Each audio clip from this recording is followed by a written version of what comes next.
પંચાંગ મુજબ અમાવસ્યા એ મહિનાનો 30મો દિવસ છે અને કૃષ્ણ પક્ષની છેલ્લી તિથિ હોય છે. સોમવારે આવતી અમાવસ્યાને સોમવતી અમાવસ્યા કહેવાય છે. સોમવતી અમાવસ્યાના દિવસે કેટલાક ખાસ ઉપાય કરવાથી જીવનની તમામ સમસ્યાઓ દૂર થાય છે અને સારું ફળ પ્રાપ્ત થાય છે. હિન્દુ ધર્મમાં અમાસને ખૂબ જ મહત્વપૂર્ણ માનવામાં આવે છે.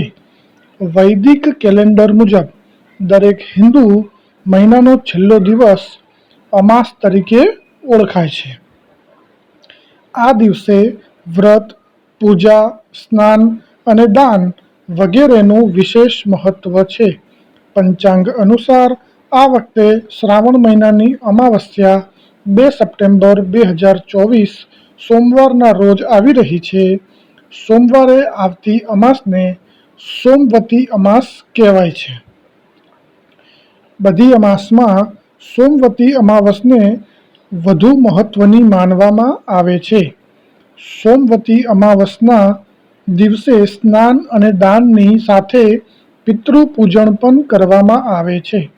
તેથી આ દિવસે પિતૃઓના આશીર્વાદ પ્રાપ્ત થાય છે અને પિતૃદોષમાંથી મુક્તિ મળે છે.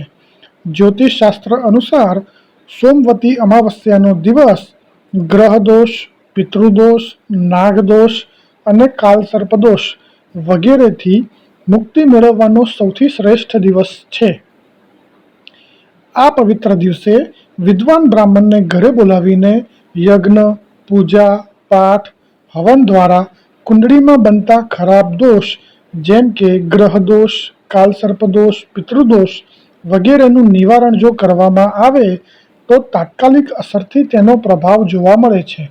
જો કોઈ વ્યક્તિ બ્રાહ્મણને બોલાવીને પૂજા, પાઠ કે હવન ના કરાવી શકે તો અમાવસ્યાના દિવસે રાહુ અને કેતુના બીજ મંત્રનો જાપ કરવો જોઈએ. એવું માનવામાં આવે છે કે રાહુ કેતુના બીજ મંત્રનો જાપ કરવાથી દરેક દોષની અસર ઓછી થઈ જાય છે.